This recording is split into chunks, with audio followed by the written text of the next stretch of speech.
Today, I'm actually going to share with you a video that I did within my Facebook group. I think it will come in handy, especially at the beginning of the year, time that people start to put new things into practice.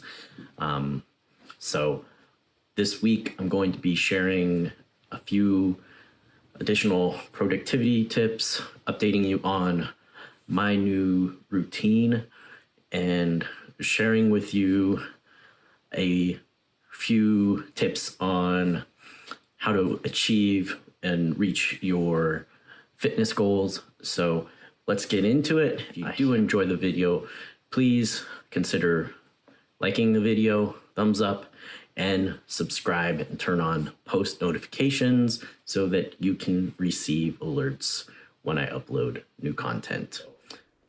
Let's dive into it. So this is a way to prioritize the things that you need to get done.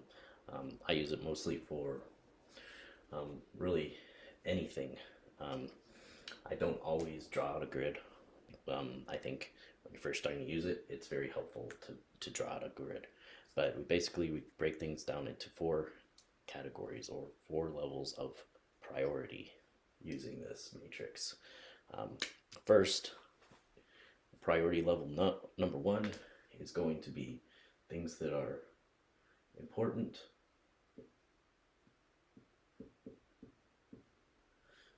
and urgent.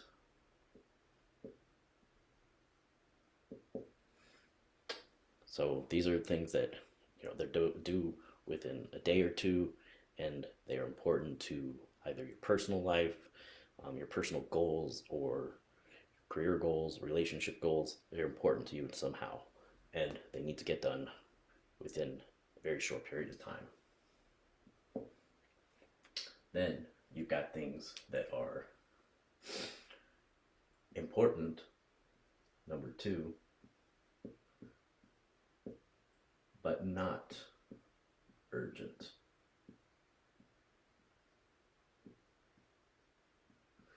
So with things that are important but not urgent, you are usually going to be trying to keep these from becoming important and urgent.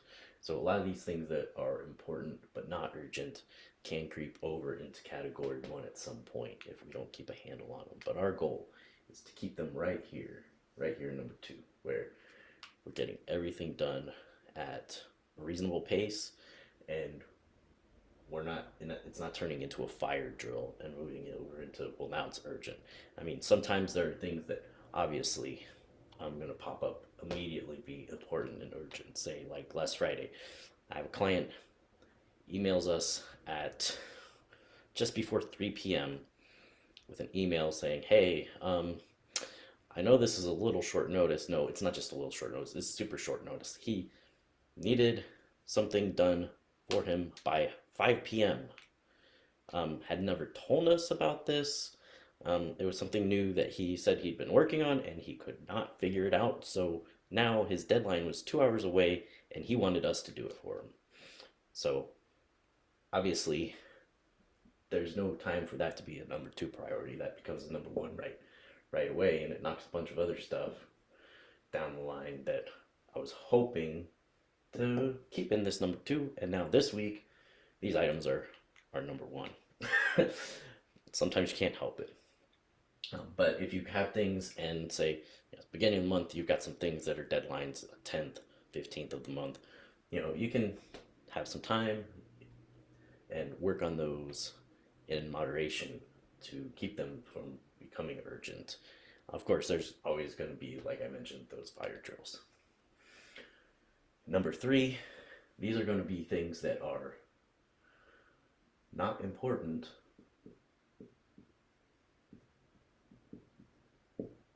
but they are urgent. So oftentimes we're going to have things that, they're not important to us. They're not important to our personal life. They're not important to our career goals. They're not important to our relationships, but they're urgent. They need to get done by somebody. Now, are we really the best one to be doing it if It's not important to us. Maybe somebody's asking us to volunteer on a board or a committee, and it's, they're trying to plan an event, or they're just very involved in this cause, and it's really not something that you care about. Yeah, they're a friend or they're a coworker, but it doesn't really drive you. If they're asking you to help plan something for that, and it's got to be done right now, yeah, that might be urgent to them, but it doesn't need to become an urgent thing to you. It's something that you could either say no to, or if it's something coming in from a client where they really need a response to an email, but it's really not something that's all that important. It's not something that's going to move the needle one way or the other. It's just you could forward those to a coworker, delegate those down. You know that those are things that you want to try and get off your plate if you can. Obviously, some of this is still going to stick around, but try and get rid of as much of that as you possibly can. Then finally, you've got things that are not important. Sorry for my writing is I type most of the time, so not important and not urgent. So it's not important and it's not urgent. Does it really even deserve our time? It's not important to us. It's not important to our personal goals, our professional goals, our relationship goals, and there's no urgency about it. Really, it's the last thing to deserve our time, and for the most part, I would rather try and X as many of these things out as I possibly could. I mean, it could be a number of things. It could be, emails. You get tons of emails that you have to sort through every single day. I probably get between 50 and 100 emails every day, and maybe 20 of those are actually important, and maybe 5 of those are actually urgent, maybe even less. All the rest, not important, and they're not urgent either. So those simple delete. Or maybe it's watching TV even. I mean, a lot of people make time for that, but it's not really important. It's not that urgent. So just try to think about those things when you're prioritizing your week or your day or your month. Now,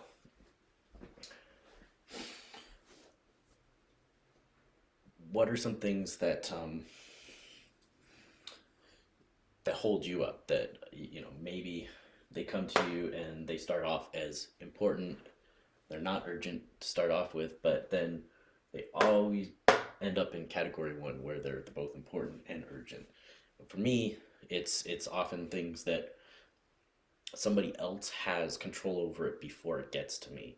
So oftentimes it's clients that are not able to really get us things by the deadlines that we need them by in order to get the work product to them by their deadline. Now, that doesn't change our deadline.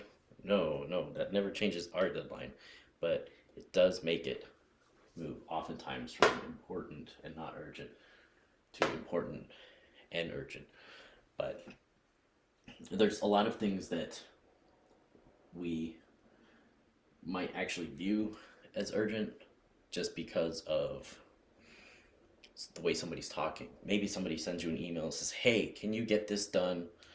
They don't give you a date. They just give you a task and say, hey, can you get this done? Well, is that actually urgent? Maybe they're asking you because it needs to be done right now. Maybe they're asking you because they think you have some time later in the week to work on that. So when something like that happens, I always go back and say, well, when do you need this by? I don't retort. I have some people I delegate things to. As soon as I send them an email and say, hey, can you get this done? If I don't include a date, they go, yeah, I'll get it done by this afternoon. Oh, I'll get it done by tomorrow. It's like, I don't need it that quickly. if you've got other things to do. So I always actually do try to include a date or a time that I need something by. And if you are not getting that sort of feedback from people assigning you tasks, I would definitely um, ask that. You know, and I'd say, whenever you send me something, just tell me, when do you need by. I don't want to have to guess, and it's not going to go into my priority bin, my priority quadrant. It's not going to become a number one unless you tell me it's a number one. So, just a little tip. Now, one thing that I like to do to kind of keep all of this on track for myself is, and you might have seen the video that I posted a few weeks back about whiteboarding, but I do like to use a whiteboard, and I'm just going to go over briefly kind of how I like to set up my whiteboard. It's usually right over here by my desk where I can see it. So, because I have so many papers, everything will get lost among papers, and for me, it's easy to look up and see what's going on my whiteboard. So, usually, somewhere at the top, well, kind of like a header, I'm going to have a bunch of personal things. I might have to the top, to these clips, I'm going to have bills that need to be paid so that I can keep an eye on those. Bills that you don't pay immediately, like property taxes. I'm not going to pay property taxes 6 months before they're due. So I keep those there so that I know that they're there. I can see them. And then I also will keep a paper schedule up here of my perfect schedule. Now, that doesn't generally work out, but at least I know what my ideal schedule is, because trying to stick to that ideal schedule is important to me, and it helps to keep me on task with things that I need to get done. Now, below that, I'm going to have an area, usually takes a pretty good amount of space for the current 5-6 days, where I actually list out my tasks that have deadlines within the next 5 or so days.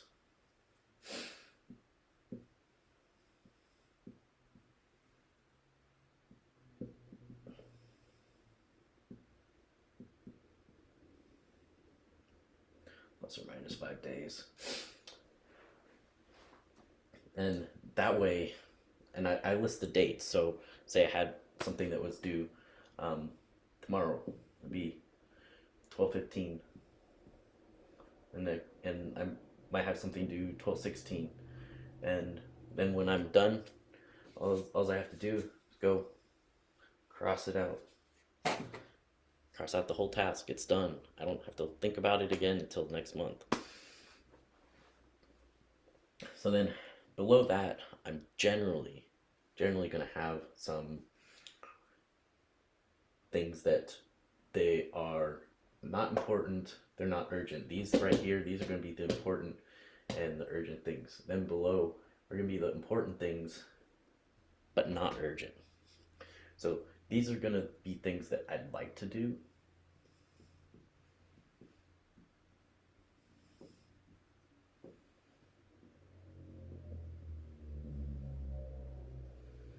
So the things that I'd like to do, the things that I'd like to get done, the things that important to me, both professionally, business-wise, and relationship-wise. So that's going to be right below the tasks that need to get done. Now, these things that are not important and they're urgent, those never even make it onto my list here. I just, if they're urgent and they're not important to me, usually try and find a way to delegate those, or I respond very quickly and move on. They're not going to make it onto this board though. And the things that are not important and not urgent, same thing. They're not going to make it onto this board. So the only things that I'm looking at during the day are the things that are important to me. somehow important for me to actually get done, whether it's now or in the future. I hope you have found this helpful, and just as last time, if you have any questions, or you want to share how you might use this matrix, or if you have certain tasks that you're realizing now that well, maybe I could delegate that to somebody else, or maybe I'm focusing way too much on things that are becoming urgent when I could actually tackle them a little bit earlier before they ever become urgent. Or maybe you're focusing way too much on things that don't drive the needle at all, and so they're not important to you, and they're actually not even urgent. So yeah, just leave a comment and let me know, and hope you enjoyed the video.